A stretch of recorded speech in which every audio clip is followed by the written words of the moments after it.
Welcome to the Genelec Experience Center here in Boston, Massachusetts. And today we have our good friend Matt Boerum here. Hey, How you doing, Matt? I'm doing great, man. Hey, Thanks. thanks for coming back. So it was Absolutely. like a couple of months now, a few months ago, that we did the listening party for Lucius for the Yeah, it was the new recordings of Wildewoman. so Yeah. which was their initial release back 10 years ago. Yeah.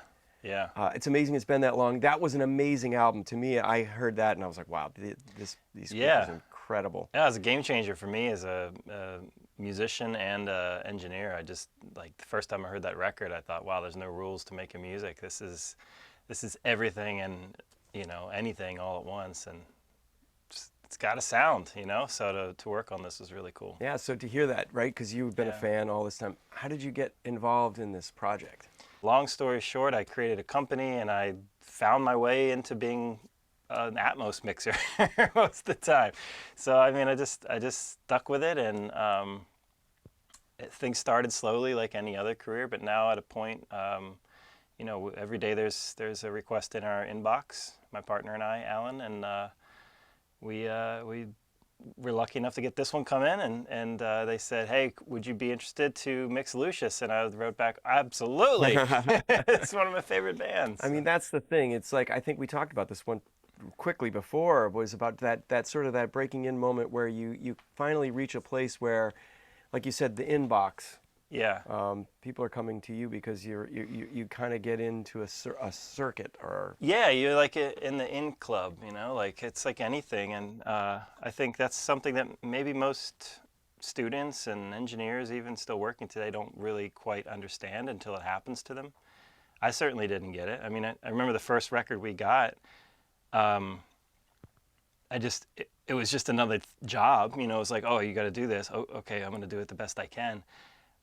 But when I took a step back, I was like, holy crap, like I'm working on this, and this is coming in next week. And so at a point it kind of gets normal in a weird way, but then you go home and you're like, oh wow, that's cool. Like I got to work on that today. That's mind-blowing. How'd that happen, But it's like any other job. You just, I mean, seriously, 20 years. I started this when I was 21 years old. I was doing physics and electronics, trying to figure out some kind of cool thing for music where I could be more of an engineer. I didn't even know audio engineering existed. And, and then 20 years later, we're doing this. So This was a project that was already mixed, so this was the stereo was your reference to work from. just kind of by default, because of the requirements, stereo masters are always the reference of which we're matching our mixes to. But there is another side of the story on the production. I mean, the labels, the artists, the producers, songwriters, everybody's done their work, the mixers. They've gotten that record to sound great, and then it comes to us. It comes to me to mix and do whatever I'm going to do in Atmos or whatever immersive format. Very rarely do you get called and say, hey, can you make this record from scratch in immersive? That's a totally different story. But 9 times out of 10, everything's done. So it's more of a mastering stage than anything. Yeah, that's what I was. That's what made me think of that. It's like, is immersive mixing at that level more of a mastering for? Absolutely. I mean, we even call our studio brand Spatial Mastering for that reason. It's a good mix that's going to come out of our studio is going to sound just like the stereo mix, but better, right? And better in immersive sense, not better than. I'm not trying to outdo the stereo mixer or the mastering engineer. I'm just trying to, in a sense, that a mastering engineer would make the stereo mix sound better for the format it's going on. We're doing the same thing. You're just putting the listener a little bit closer into the sound field. Yeah, and immersive is awesome because you don't recognize the things that are in a stereo mix that you don't feel or you don't hear until it comes out in immersive. And the reason is, in immersive, you're using the benefit of your binaural perception. And binaural perception is a natural phenomenon and a natural sense, where stereo is totally unnatural, right? We've taken all the binauralization aspect out of music and we're just sending 2 signals directly in your ears. In Atmos, you're encompassing all the binaural perception. So now, backing vocals or guitars that might have been more wide in the mix are really coming alive because you can spread those out, externalizing them, you know, within the room, and then when they fold down to your headphones, you're getting that effect through the binaural processing. So in a lot of comments that we get back, it's like, oh my God, I never heard the record like that before. It's so amazing.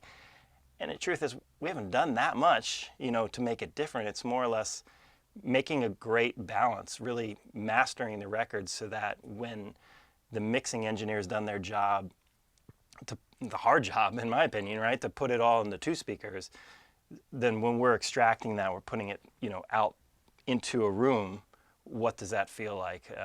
You know, what's it like to have a guitar here versus here versus here versus maybe all over the place, and really bringing that alive. So, but as far as head tracking, does that have relevance to the way you're also mixing in Immersive? Yeah, for the same reason that I just said about, you know, stereo mixers done their job to pack everything into two channels. When we're trying to meet that kind of sound, you know, like we want the end result to be that plus bigger and better, more externalization. It's nice to know in headphones especially, like what balance is coming from the rear and the top and the sides and the front. And if you just listen to the binaural fold down from Dolby, right, from the renderer, it's a true one-to-one thing of what you're mixing. But you don't really know, you can't tell like where's the weight at, you know, unless you've done it tons and tons of times and then you start to pick it up. But at first, it's very easy to port that into the MP4 and then put you know, AirPods on and move your head, because you'll get an idea right away of like, oh, okay, like I have no rears at all. There's no weight back here. Do I like that or not? Cool. Well, so now, what were you going to show us today? You were taking a track from the Yeah, so this is from project. Lucius's you know, new recording of Wildewoman, which they released in May. We did a listening session here with a bunch of really excited super fans. That was awesome. And we got into it a little bit deeper, you know, after the event to kind of dive in. So, like, what did you guys hear, right?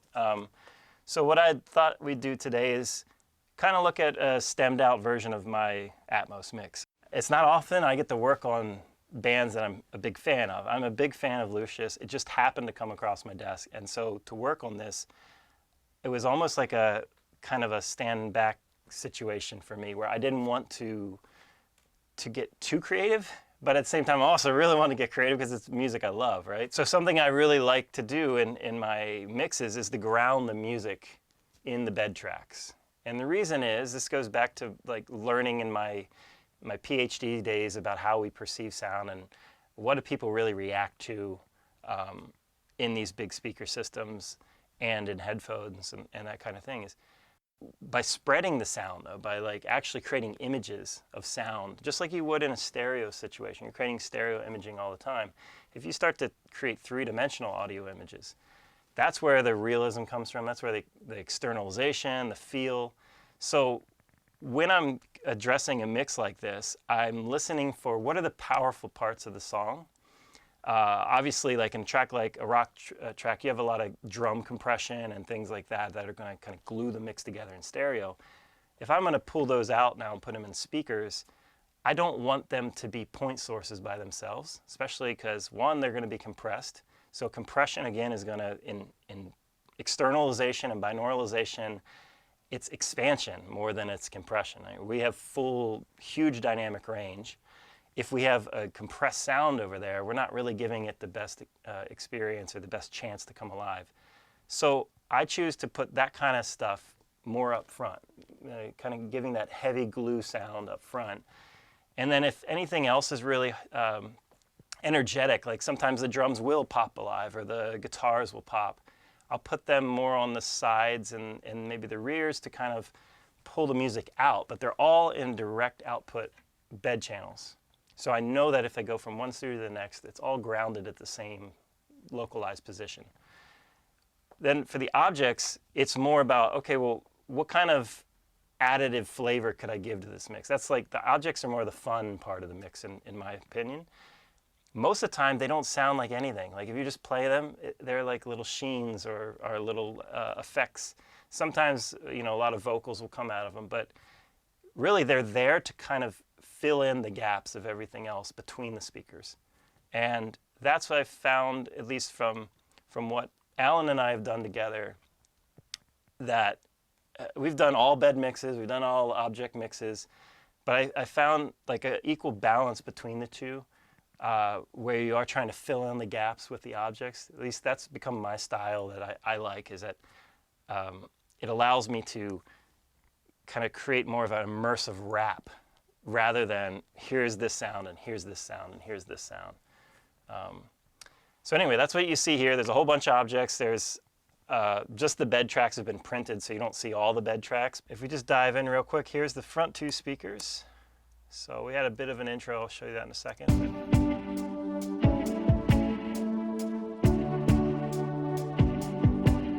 So we have some guitars, a synth, we've got our drums, kick and snare, hat.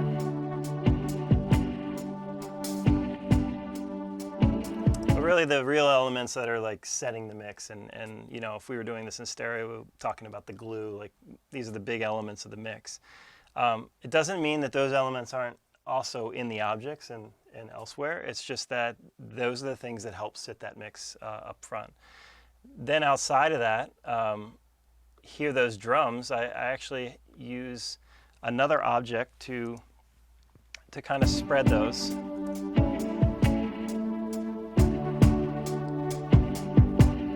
So here's just the object, and this is only being spread slightly forward. So the processing that was applied on this was to try to widen the drums so that when you feel the drum set, it's not just out of two front speakers, you're actually feeling kind of more of a close wrap. As if you're looking at the stage. But when you put that together with the bed, we get kind of that little added side delay up front. It makes it feel a little bit bigger.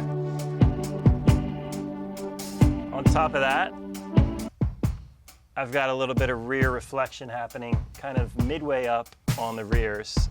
So you've got it kind of splitting the top and the rear.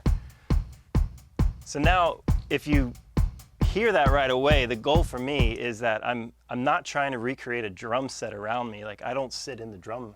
I mean, I do play drums, but in this mix, I don't want to be in the drums. I prefer to actually watch the band and feel as if I'm watching a band. And so this is emulating what I would be hearing from the side walls and the rear walls. I'm getting those side quick reflections. I'm getting the top and the back of the venue, you know, hitting me back. It's not blaring, you know, I'm not trying to create a cavernous environment. I just want to make it feel a little bit more immersive. So adding that together with the main bed, I've now got a little bit more body to that mix.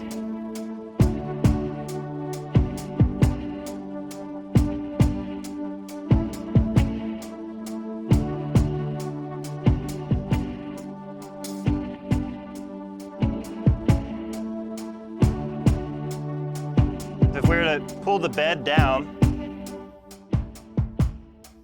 there's our sidewall, there's the rears.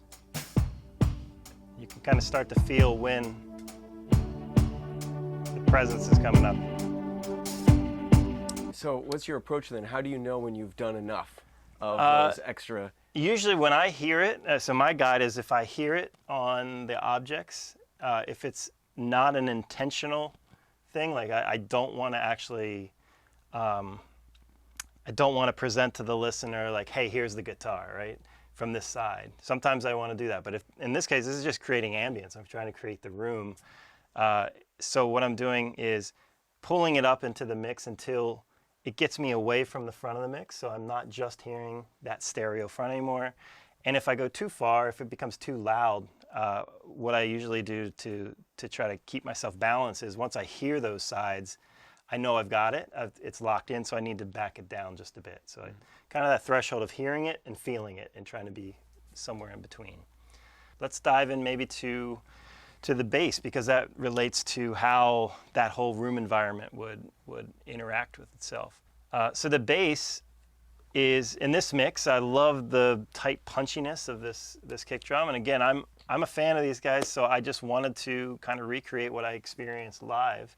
And you know, I'm usually seeing them in big rooms, and that big bass sound comes from resonating in the back and reverberating there. So I tend to put the bass back here in the back. And so if we skip to that part.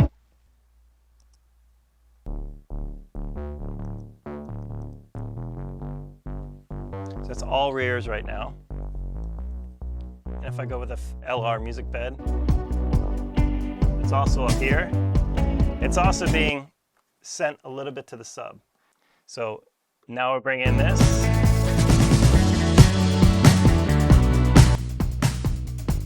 So that's the full room environment. And like right away you can imagine yourself in a live room. Yeah, right? yeah, Like it's got that feel to it. You get that Yep. pull back here, and yeah, you're getting the ambience from the room itself. and so when you add it back in,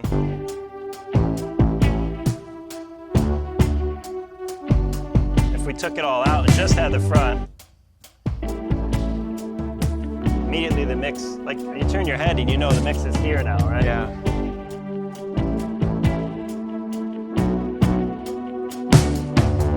Now if I do this, I feel it. It's not like screaming at me, but I feel it, right? So anyway, that's what I'm going for. I'm always very subtle with that, and maybe sometimes too subtle. Maybe the mix will go too much to the front because of it. So then in that case, I'm making a decision of, oh, I really like the drum sounds. They're not getting in the way of the mix. They're making it enhanced. It still sounds like the record. I've made it more externalized in that area of the track. What else do I got? So let's go with the guitar next. So here's one of the guitars. Again, I'm using this as an object. And in my music bed, we have them there too, right? So we're going again for more of an expansion. Right away I feel it pulled off the wall.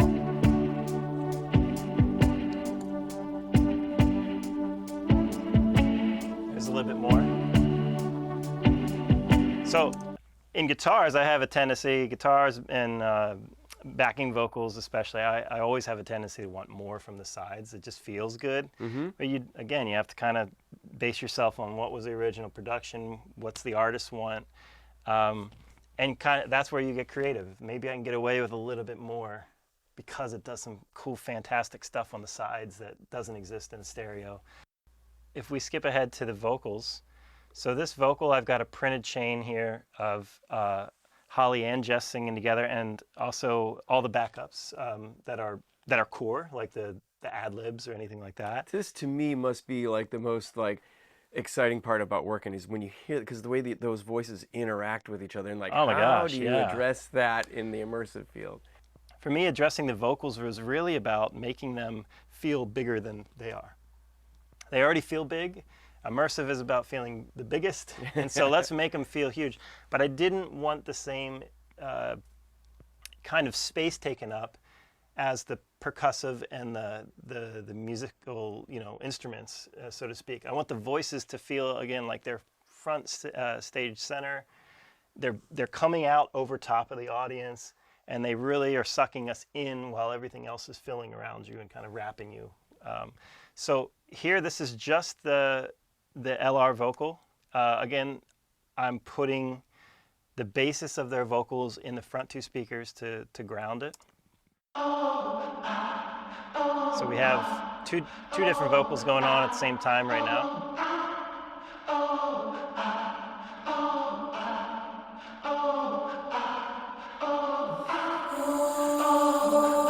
Now we have some backups coming in. But those backups, those are the cool things that come off the wall. That's like the resonant, reverberant kind of energy that happens in the live. Oh, our igloo house is bigger now. Oh, oh. You hear there's effects too. I don't always put the effects up front, but this, again, it just felt right to kind of have everything rooted there. Now, the next step is trying to make that sit with the music. So if we were just to do LR, it's going to sit pretty fine. So let's just go here. So it sounds like the stereo record right there. Yeah. I want it to come out. So now I've added these elements of the drums and the bass, and we'll put the guitars in since we looked at those. The synths I didn't talk about. The synth object is directly to the sides and kind of up 50%.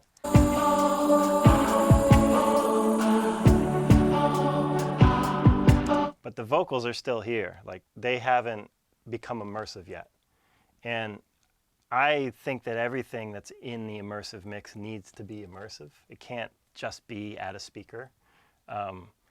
mainly because that's how it happens in real life. You know, we're not just hearing it from one angle, it's coming from all over. So I've got it now dialed into where if I've got a vocal sitting here and I need it to come out, rather than always just kind of adding more ambience in the back, I'll put kind of like a pitch effect up front. So pitch effect is a natural phenomena of our human hearing where certain pitches will either make the sound appear to go up or down, so localizing that sound upward or downward.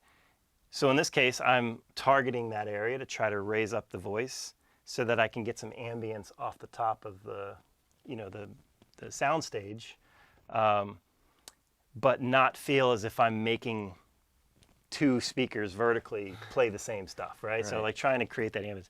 At the same time, I want to create room environment that feels as if the vocals are bouncing around. So this is the pitch effect.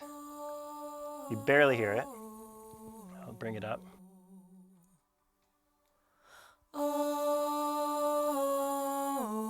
So at that level, it sounds a little bit more full. You hear kind of broadband, but there's a little sizzle around 7K that really makes it sparkle, and that's the thing in our pitch effect that's going to bring up the vocal. And here it is just dry going across the LR. Right? So I'm going to accentuate that just so you can hear it more.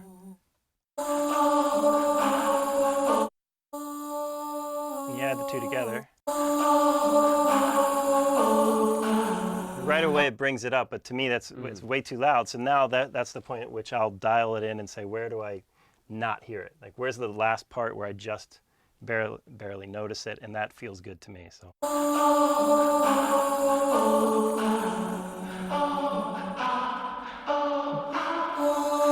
That's with it in and with it out.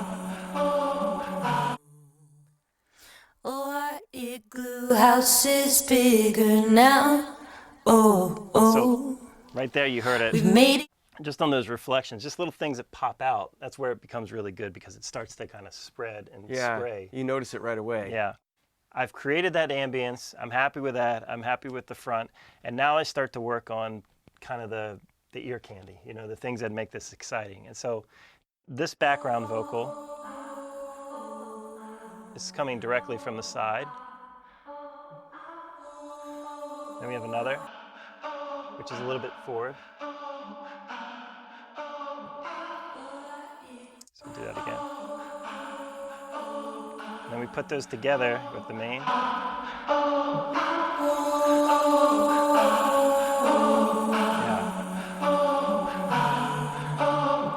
Oh, our igloo house is bigger now.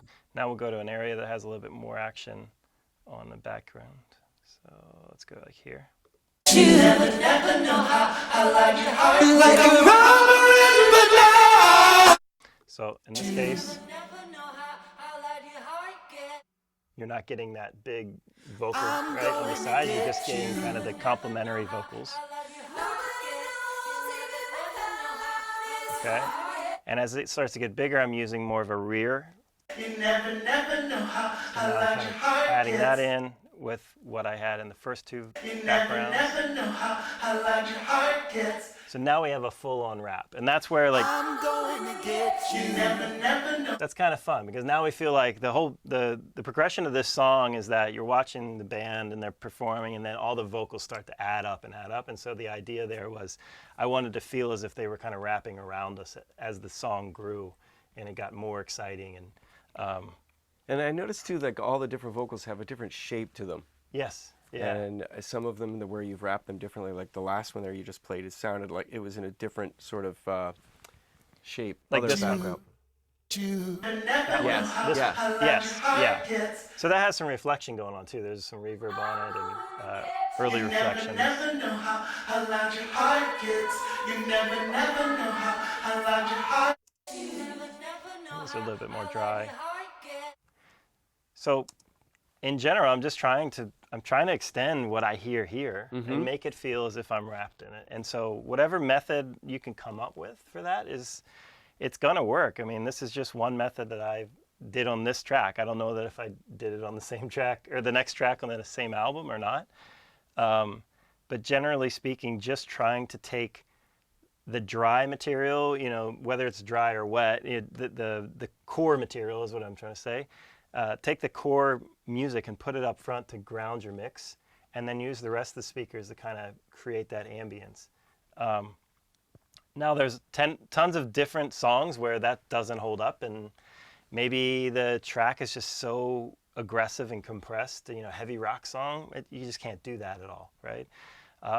Or if it's a soundtrack, it's not going to work if you just put it in the two front speakers. You want it to wrap around and be more exciting on the sides and the rears and the tops. And so I just kind of look at the music as a starting point of production, and knowing that they've already got to the point of saying, no, we're actually finished with this song, I'm looking at it going, okay, well, what about this song could stand out in immersive, and what techniques could I use to try to create an immersive experience out of what has already been decided?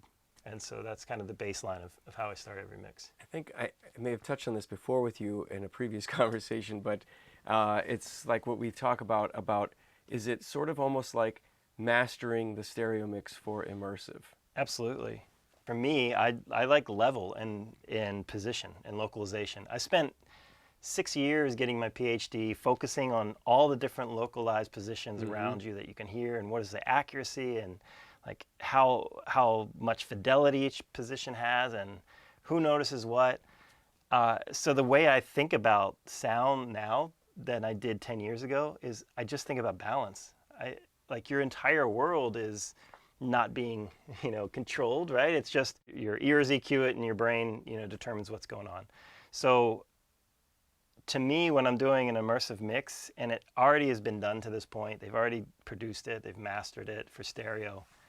I'm really just, I'm like, look, I'm working from the mix stems. I want to make sure that your mix sounds just like that. So the EQ compression that goes into it is really to match the sound first. And then when it's about spreading it out and getting into space, it's really just about balance, getting it right. And then, yeah, of course, you're going to have to cut a little here and cut a little there and boost this. But it's probably not as crazy as most people would think.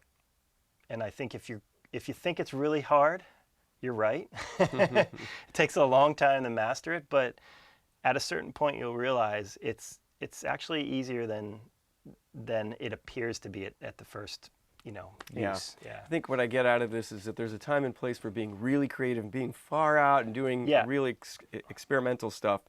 But when you're trying to establish replication of the stereo mix in a way that offers some three-dimensionality to it, that you take a different approach.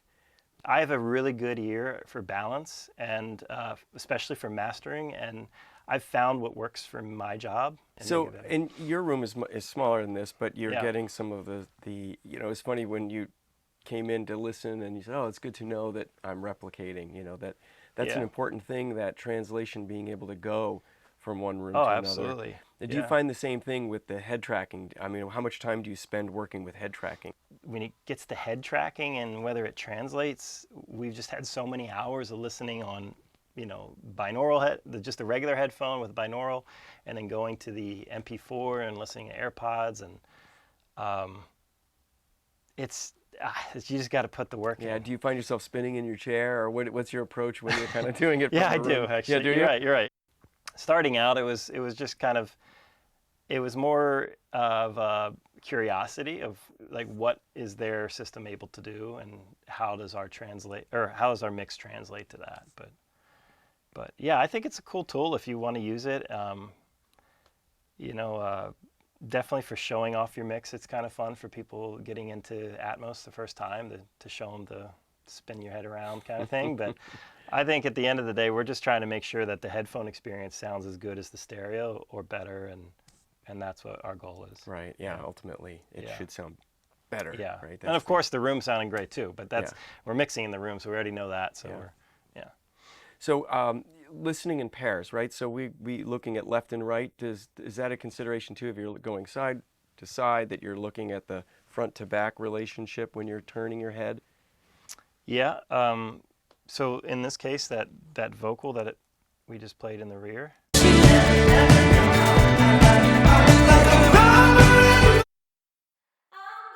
So it's really just a room reflection kind of output here. I, in the headphones, or like if I'm doing head tracking, I would expect to hear all the music here and then slowly start to move. And because of the way that Apple folds down all of this, like I'm not going to get all the resolution of everything, but I will at least get that. I'll get a good center, and I'll get the rears. So you get more like a 5-1 experience. And so when I'm going here, I'm trying to determine, like, do I still hear that mix at this position? Because at this position, I should, theoretically hear the sides, and I should have that. So at that point, if everything kind of breaks down and I'm not hearing much anymore, I know I've done way too much in the front. Oh, yeah. And likewise, if I go back here and I'm hearing like a really loud mix, I've got way too much in the back for my mix. And but unfortunately, it doesn't give you the fidelity here. Yet. Yeah, yet. Yeah. It could. It could one day. So let's talk about panning, because this is, we're talking about moving and thinking of pairs, and where does panning lay into all of this? I think if there is an element that has been heavily panned or something's bouncing back and forth, I'm not going to reinvent that. I'm going to probably try and replicate everything 100%. But where there are cool elements that stereo kind of doesn't allow to get bigger, I'm all over that. So this song didn't have too much of that that I felt really needed to pop, but the intro, I really love this little whoosh that happens. So after the vocals come in, there's a nice little sound effect. We'll just listen live and then I'll isolate it.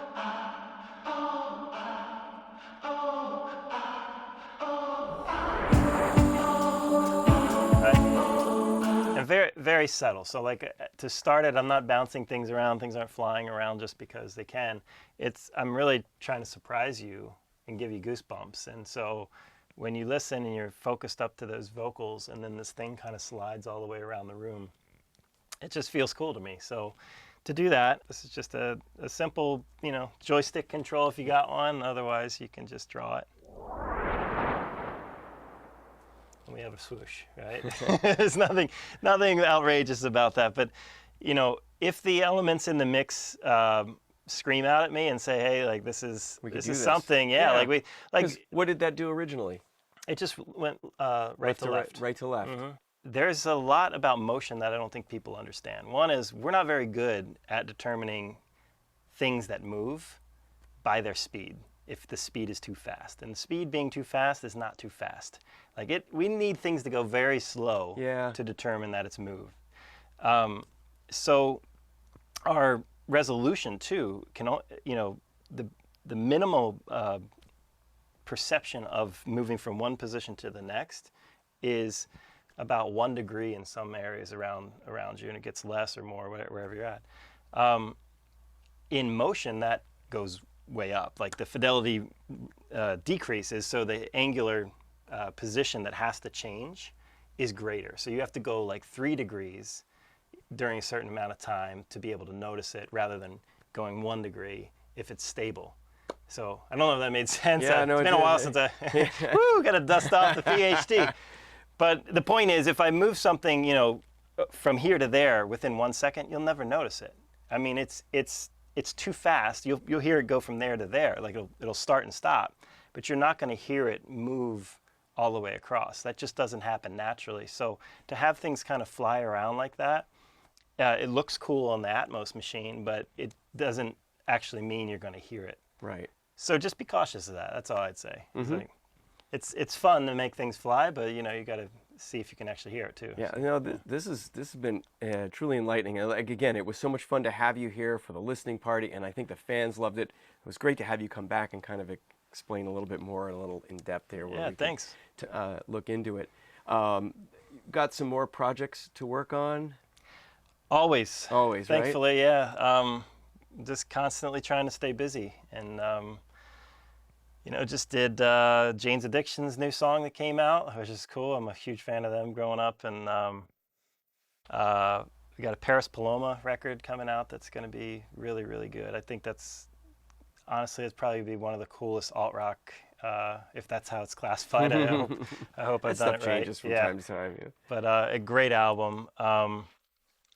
Outside of that, did a soundtrack for Coraline, the old the animated movie, and I'm sure there's lots of others that are coming. That just keep a watch. It's a great time to be involved in Yeah. in this technology. It's just so much fun, and we here just love listening to what folks like yourselves do and bring into us. So we really do appreciate you coming in, and look forward to doing this again. We'll follow up, see where you've been, and what Thanks, you can man. show us next time. Yeah, it's an honor to be here. I've been a lifelong user of Genelec ever since I started. So, you guys, you do it right, and man, these new speakers sound ridiculous. Love it. We're spoiled over here.